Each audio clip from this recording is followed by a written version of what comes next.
Hey, what's going on, good people? It's your boy James Harris, of course, Mental Heal. Listen, I appreciate all the support over the years, whether it was for my book, man, Just Express Yourself, which is an interactive planning guide for boys and men to better express themselves. So salute to those parents who got it for their young sons. Praises to those partners and couples who got it for the men in their life.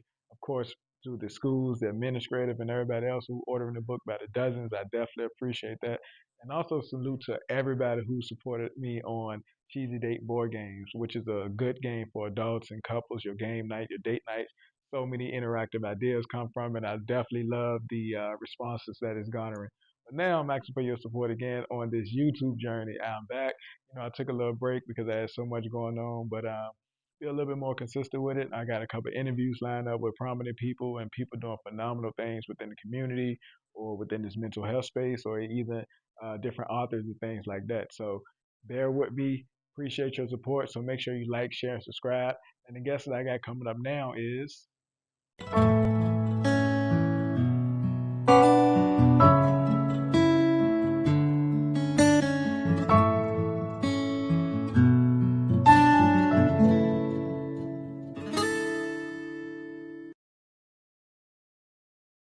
Hi, my name is Dr. Ruthie Olumba. I go by Dr. Ruthie on most platforms. I'm a board certified cosmetic surgeon and I specialize in the body and genital aesthetics. So that's what I do. Yo, so I think a lot of people are unfamiliar with cosmetic surgeons do. So, from a broad context, besides getting people snatched, what else is it that you do?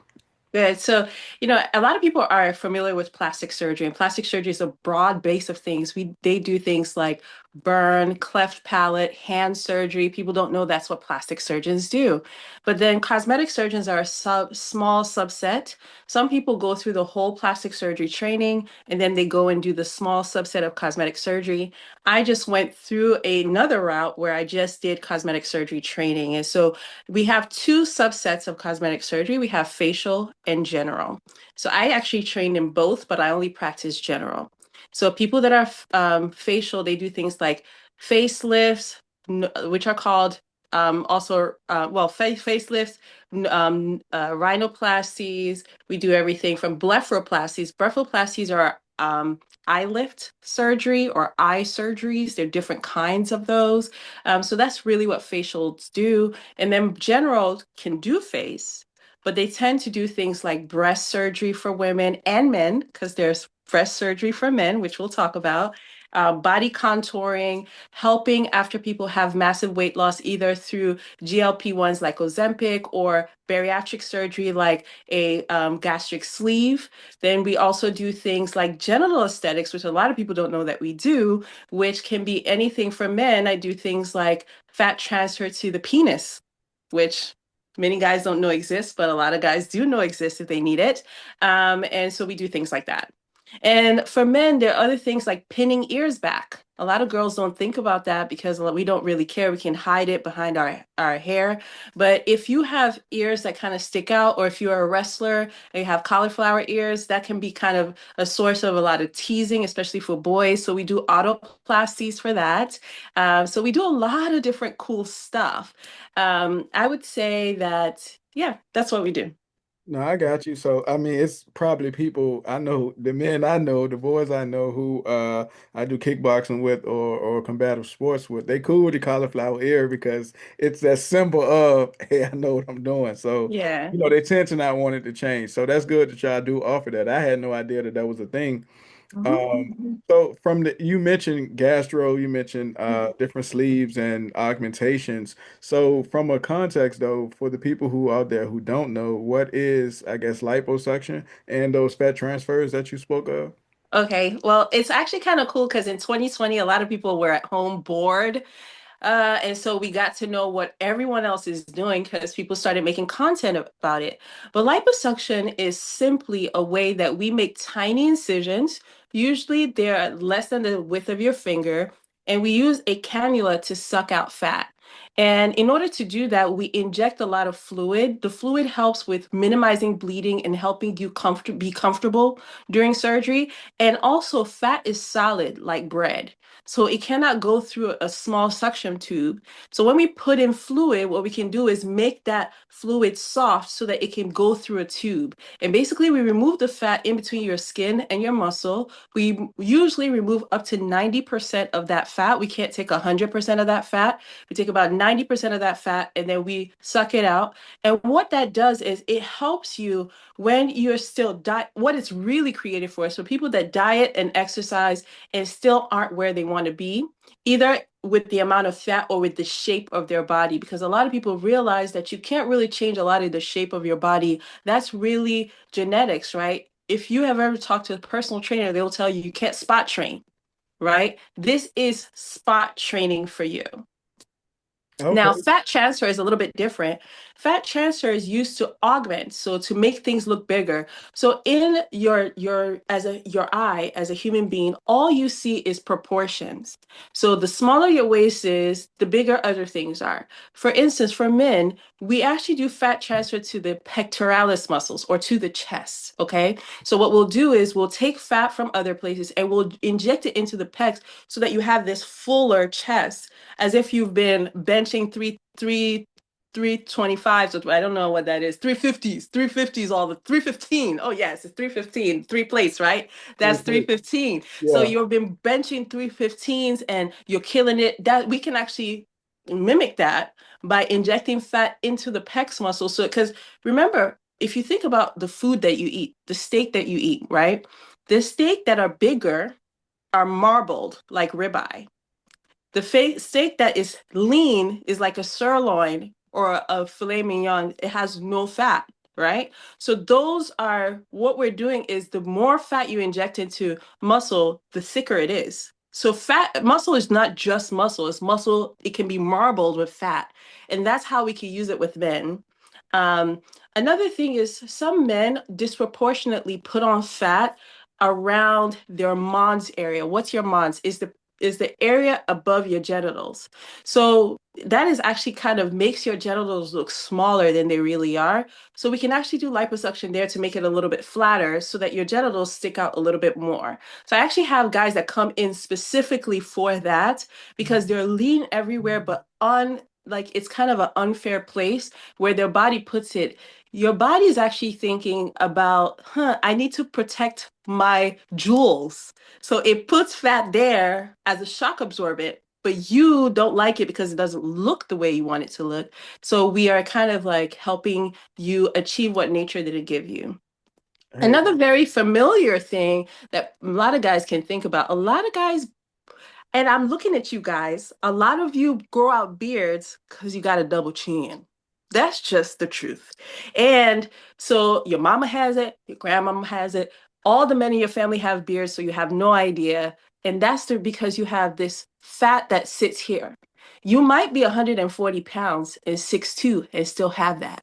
That's an unfair distribution. It's called submental fat. So we can actually do liposuction there because it gives you more of a masculine, very chiseled look when there's not fat here, because it makes what we consider masculine, our eyes see as masculine, is angular jawline, right? So then you don't have to mask it behind having to grow a beard, especially if your beard don't be connecting. got you. Appreciate that insight. So a couple things I want to touch on because you mentioned a lot. Like we see a lot of celebrities now, specifically men, getting called out because they are doing ab implants or ab definition type situation. Can you Yeah. speak to that? What is that? Is that a Oh, the common Drake often thing? abs, the Drake Drizzy abs. So those are ab etching. So it's not, so you can do, but it's not really implants most of the time. Okay. What we do is what I kind of described. It's a very, very specialized type of liposuction where we draw out the outline of what a six pack would look like. And so we'll take fat disproportionately from where the line should be. And sometimes we even inject fat into where the areas that should be like your rectus abdominis muscles. And so we give you the illusion of having a 6 pack or an 8 pack sometimes.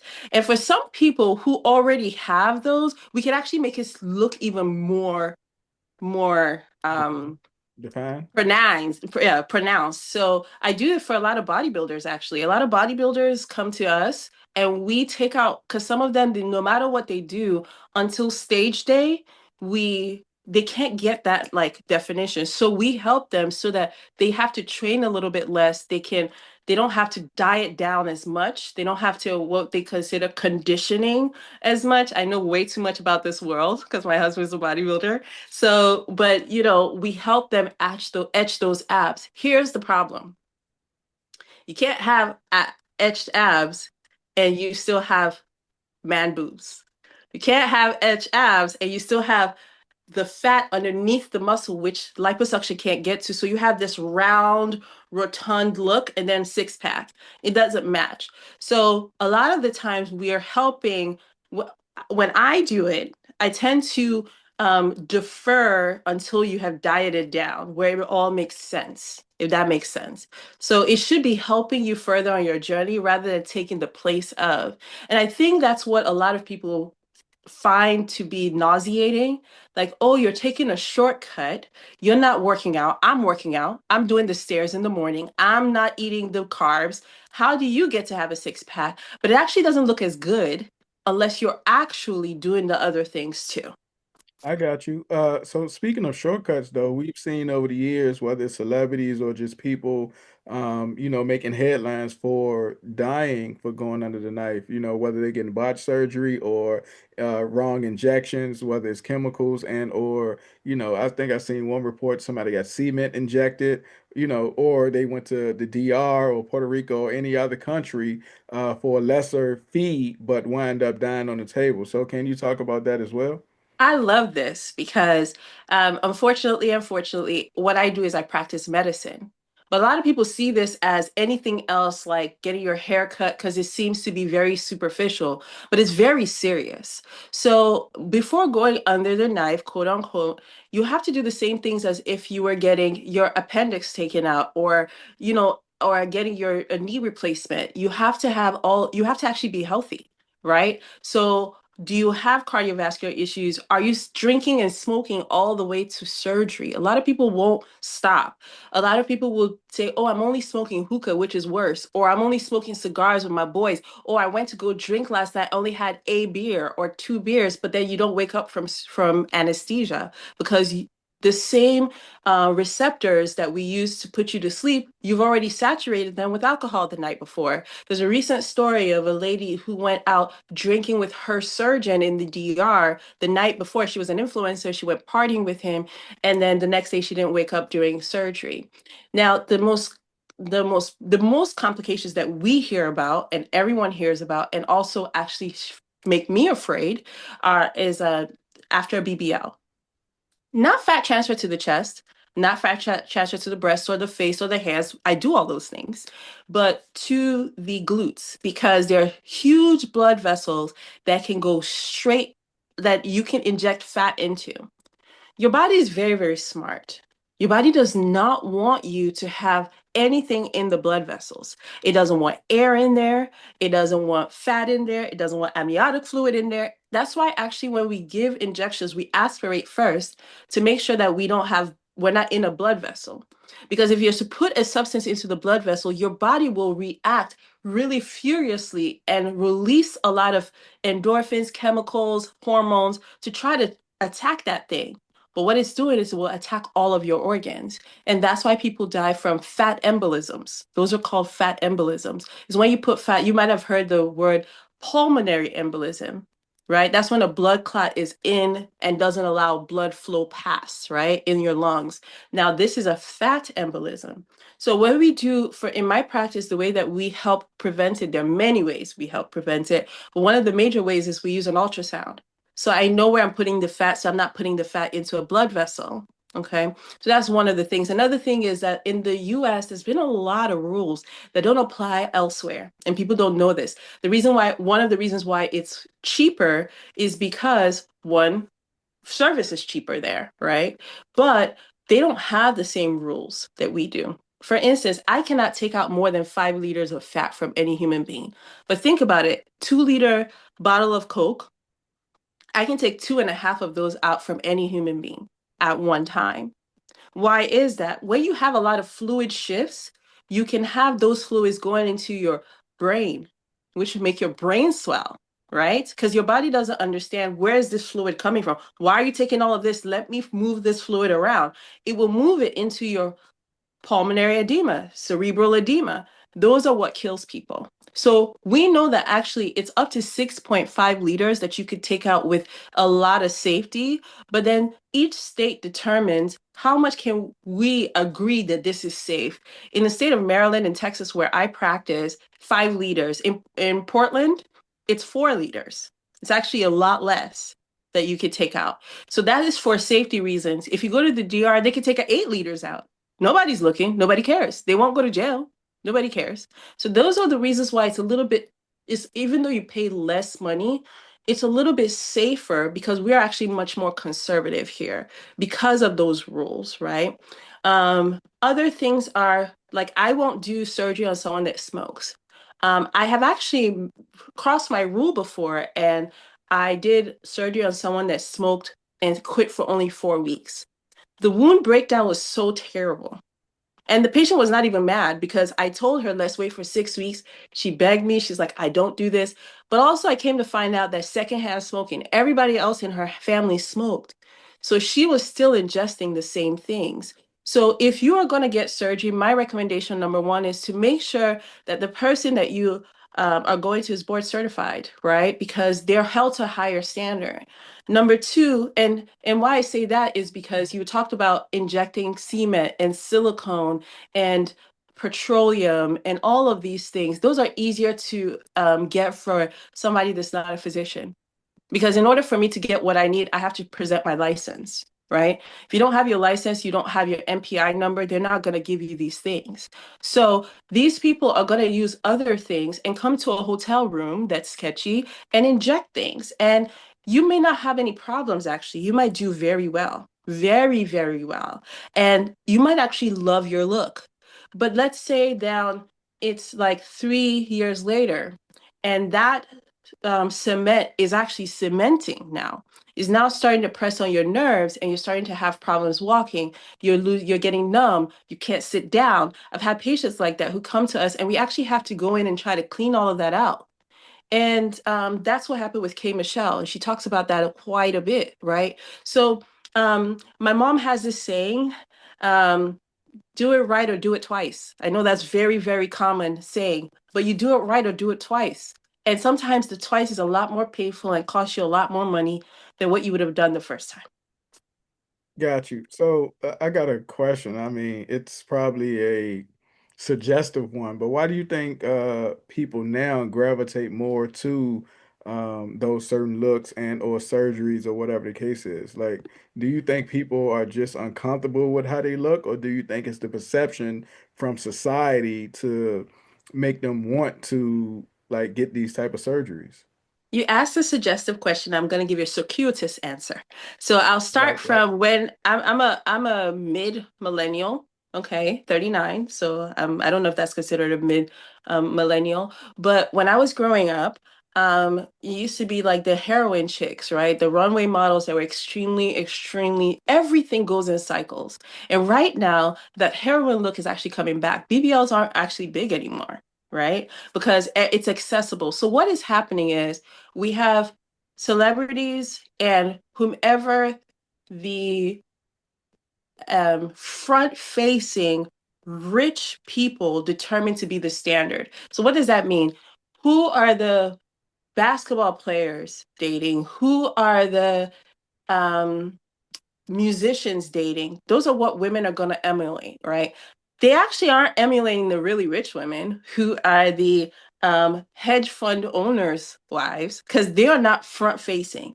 They have the money, but not the fame. So you have to have kind of the money and the fame, and you're front facing. So whoever that those people consider to be the sexual highest on the sexual dating marketplace, whatever the term that people are using nowadays, that's what people are going to gravitate towards. Okay. And that's the look that people are going to gravitate towards, and actually has nuances based on race. So in my setting, if I want to do a BBL for, and let me tell you, every race and ethnicity of women come to my office asking for BBLs, but they ask for them differently. So Hispanic women will want hips and what we call lats. So they like a really round front facing. Like if you look at them from the front, they want it to be really round. And they also want a little bit of bum, but not as much as the roundness, the hips. Black women want a huge bum. They don't really care about the hips. They want you to fill in their hip dips, but they don't care if you can see you can see it from the front. They don't care about that. They really want you to turn around and there be a wagon there, right? And white women want their breasts to be bigger than what's in the back. So they want a shape, they want a peach, but they're not looking, they'll rather you do implants that are huge, and then the glutes kind of are there, but and it's also has to do with who they're dating and who they want to attract, right? If you want to attract a hedge fund owner, you're not looking for a badonkadonk because you got to go to the things with him. So these are all very interesting social things I have to take into consideration because all of these things play a role. And they also play a role with men, right? There's some guys who do not care. They do not care about their abs, even though I care about their abs. I want to be like, sir, let's address that. What they care about is that when they wear a shirt that you cannot see their man boobs. They do not want puffy nipples sticking through. So they come to me and they say, gynecomastia, hide it as much as possible. I do not want anybody to know I had surgery. I do a lot of men and no one knows I do men because the men will not agree for me to video at all. Right? There's some guys who come to me and like you, I'm not saying you have this because I'm not giving you any insecurities, but you smile quite a bit. And men that smile quite a bit have crow's feet, right? So there are men that come to us for 2, 4 units of Botox. They don't care about the wrinkles here, but they don't like that it makes them feel older and it opens up their eyes a lot more. So guys that smile a lot actually get those very cheap things. There's some other guys who, when they shave, they get bumps, a lot of bumps. So they come to us for laser hair removal so that they don't get the bumps, right? And you wouldn't think that that's cosmetic surgery, but it is. It's a non-invasive type of cosmetic surgery or a procedure. So little things like that people come for. I don't ever tell people what to care about. You come to me, nothing that I'm doing is gonna, it might save your life in terms of your self-worth and depression and things like that, but it's not going to physically save your life. So I don't suggest anything. People come to me and ask me for issues that they have. Another thing that you might not think about is you're a podcaster. So sometimes you might actually, and you're a speaker. So let's say you're this incredible speaker, you have all the charisma, you have all of these things to say, but every time you stand up, you sweat like a banshee and everything is soaked, right? That's called hyperhidrosis. It's actually a medical condition. So we can actually give Botox in your armpits to stop you from sweating. Very interesting stuff. Got you, got you. Now, something that's going on that's controversial. So I'm in Virginia. I think you're in Maryland. Yeah. So it is a politician, gubernatorial candidate, uh, referencing that a bill was passed by the, opposite gubernatorial candidate as far as young children being able to, sign off and get their own reconstruction surgery. Now, in your practice and or common practice, is that true or not? A child would need the consent of an adult, or can they? I mean, I know the answer, but I would prefer, Yes, of Matthew course. to get this. I love that you bring this up. I'm going to tell you my practice, but I'm also going to tell you a viral story right now that just happened recently. So, in my practice, actually, anybody that's less than 18 needs to have a minor needs to have someone sign off. I actually do not do a lot of surgeries. I have some exceptions to the rule. We talked about autoplasty because some of these kids are being bullied. But also, I do a lot of breast reductions for younger girls because before they go to college, some girls have huge breasts and they become targets for assaults and they become targets for teasing. And so their parents are so concerned that if they go out to college, they don't have any protection. So we talk through those things and we can do reductions for those girls. But recently, a 14-year-old went to Durango, Mexico, and her stepfather actually did augmentation, liposuction, and a BBL on her without her father's consent, her birth father's consent.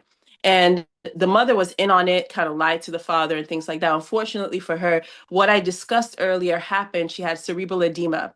She has swelling in her brain and she passed away. Okay. And so now there's a lot of controversy. Should a 14-year-old be able to do all of that? In my opinion, both professionally and personally, absolutely not. Okay. Even in younger women who are of age, we talk a lot about you haven't reached your body, even though you've technically passed puberty, and this girl hadn't. But even though you've technically passed puberty, there's a lot of changes that happen to your body with um, pregnancies, with more cycles, with gaining weight, with losing weight. So those are all conversations that we have. Do I do surgery on them? Yes, after we've had all of these discussions. And there's a lot of thought that goes into it because like I said, I practice medicine. It's aesthetics, but I practice medicine. Got you. So just to be clear for the people out there, a child cannot come to you without the consent of their legal guardian, correct? 100%. Got you. Yeah. So it's just so much controversy, um, because now, it's a lot of political satire and warfare based on transgender. So they're Mhm. using that as the forefront to push their candidacy. And a lot of people are eating it up, not knowing like, yo, it's no way that a It's child not possible. you can't walk in and say, "Hey, I want this surgery." You need an adult to sign. Even the transgender people who've come to me for letters, they it's still policies and procedures that one will have to follow. But nonetheless, I appreciate you clearing that up. Now, all of these surgeries and or liposuction and or whether it's cosmetic or for reasons that you want to enhance yourself and or just be overall healthier. How does one pay for these things? Because I know like insurance or self-pay or sometimes your insurance might not cover it because it can be considered cosmetic. So how would somebody pay? Okay, in some practices, they do take insurance for certain things. Like, for instance, if you are extremely large and you have what we call a panis, that's the lower bottom apron, you can have a paniculectomy, which is kind of like a tummy tuck, but insurance will pay for it, right? I don't accept insurance at all. And the reason why I don't accept insurance at all is for those few people, I would have to hire another staff member to help me with the billing for insurance so I get paid. And then I have to trickle that down to all these other patients that won't qualify. So it doesn't ever make sense for me, right? I can't be taking care of the 3% and 97% of my patients suffer. So actually my surgeries end up being cheaper by not having to pay a full-time person to do billing, right? So we just do uh, cash pay. Now, what is cash pay? Cash pay involves you could pay cash, you could pay credit card, but there's also financing. Financing is kind of like a buy now, pay later without interest for some people. If, like, for instance, you have a $18,000 surgery, you won't have interest for 18 months. So it actually becomes very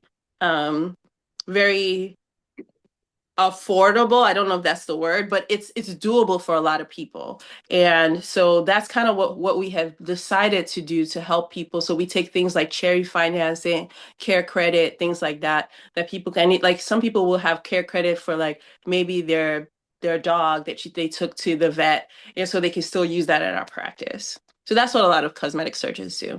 Yeah, awesome. I mean, I can only imagine how, you know, expensive and tiring it can be if one was to like try to use insurance and then you got to focus on is it going to be approved and denials and you got to fight that because I do it now on the therapy side, just going back and forth with insurance companies, sitting on the phone waiting for an answer, trying to figure out why I was denied, whether it was me or just someone on their end. Yeah, so I mean I get it. Now, what are some last minute tips and resources that you can leave with the people who probably is interested in trying to identify if surgery is best for them, if this transfer is best, or if this lipo is best, or if they got whatever you mentioned with the crow's eye or tummy tucks, or they want abs, or whatever the case is. What are some resources that they can find out what will fit them? So I would say whatever you want done, start about 6 months before. Like anything that you concerned about 6 months before. A lot of places will offer anywhere from complimentary consultations to a small fee for a consultation that will be applied to surgery. You can do your research. Some of the things that you can look at for are reviews and before and afters, right? That is where I would start. Then I would reach out to like somebody like me, you would reach out to me, and my patient care coordinator basically walks you through everything. Almost every surgeon has a patient care coordinator that is assigned to a patient, and that person basically walks you through everything. You don't have to know much. They will educate you through it. And if they're not educating you, that's a red flag because you need to be very well equipped. There's almost nothing that prepares you for this, right? There's almost nothing. And you want a surgeon that will walk you through every single step of the procedure, whether it's them or their staff. It should be a team effort. The other thing that I would recommend is, go on, like, just either go on TikTok or Instagram. A lot of us, that's actually where we are. A lot of us are not on Facebook. A lot of us are no longer using Google. We're actually just work is just face to face. So we talk a lot about what we do. Some of us have lives, which is what I'm about to hop on right after this. Some of us have, different things to help you, give you the information that you need as you're making this decision. And then, like, just email, DM, or call an office that you're interested in, and they will help you. They will walk you through, and they'll tell you whether or not you're a good candidate. The reason why I say 6 months before is a lot of us are booked 3 months to 4 months ahead. So you don't want to start right before. A lot of women come to me right before a wedding. And this isn't a magic wand. You need at least 6 weeks of recovery to even look semi decent. And I should say this, all surgeries, especially cosmetic surgery, take a full year for the final result. Rhinoplasties, your nose continues to change. That's nose jobs. Your nose continues to change for up to 10 years. So that's because everything keeps getting smaller and smaller. So you want to make sure that you plan things ahead from a big event, right? You don't want to be like 6 weeks before your wedding coming and be like, oh, I want to have surgery. Well, the person is 4 months booked out, right? I will probably accommodate you because I'm a recent bride, but you still need at least 6 weeks to recover. So you look nice on your big day. So those kind of things I would recommend is inquire, start early, do a lot of research. And when people say do your research, is so broad, but the research that you're doing is before and afters and reviews. Those are what you want.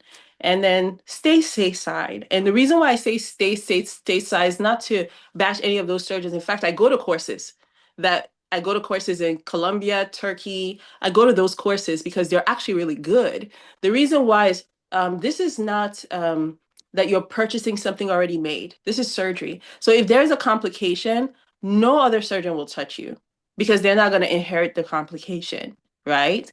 And so you want a surgeon that you can go to if you have a complication, which happens. It just does, we can't predict all the complications. So you want somebody that can be there for you, help you, talk to ER doctors for you, go to the ER with you, things like that. Hey, so listen, appreciate you. This was super informative, not just for my women audience, but for the men as well, because we know now that they're actually out there too, trying to get snatched, get those abs showing and different things. So just leave the people your information, your website, your socials and all that so they can find you. I came across you because we were both in that 40/40 class of Black Health Connect for 2025. Congratulations. Yeah, congrats to you as well. But for those people who aren't familiar yet, go ahead and drop your information. I'll put it in the description as well. All right, where you can find me, number one, my number one house is Instagram. I am I.am.dr.Ruthie. Ruthie. So I am Dr. Ruthie. And I go by Dr. Ruthie. I go by my first name. And then on Instagram, sorry, on TikTok, I'm Dr. Ruthie. And I just opened a new practice. I've been practicing as a partner in Texas for a while. So I just opened my new practice in Oxon Hill, National Harbor, Maryland, which is right on the cusp of is in the DMV, but DC, Maryland, and Virginia. You can walk from my office to all three states. And it's called Ordina. So it will be ordina.com, and it means Gold Eden. So you're coming here for transformation, for a place of growth, for new beginnings. Hey, appreciate you. Thanks for coming through, and I'll catch you on the next one.